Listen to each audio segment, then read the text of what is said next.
I was just gifted this gorgeous iron screen. Whether you're using it as a space divider or a privacy screen, I am quite impressed with this.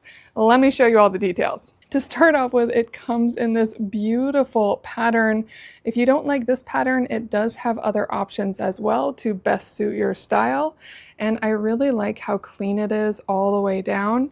On the bottom, it actually has extra openings, so if you need to, you can adhere this to the ground or weight it down.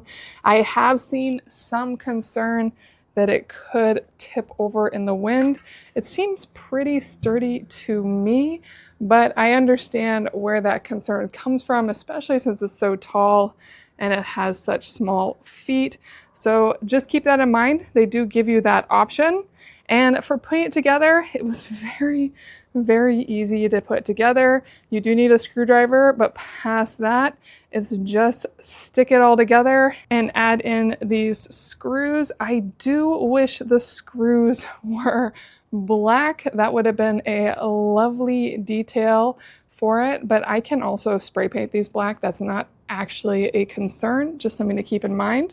And while it is so gorgeous on one side, the back side is actually quite nice too. It's just a little different. It has the indentation, and again, you can see those screws.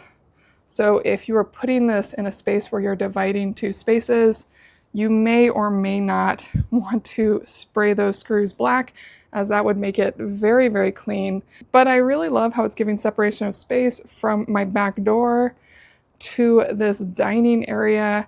I would love to get a couple more of these and really make a separate space.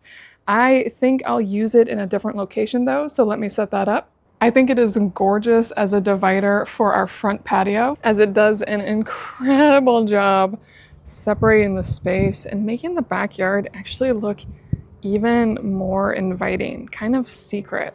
Really, really lovely. Privacy screen, divider, however you use this iron screen, it's wonderful.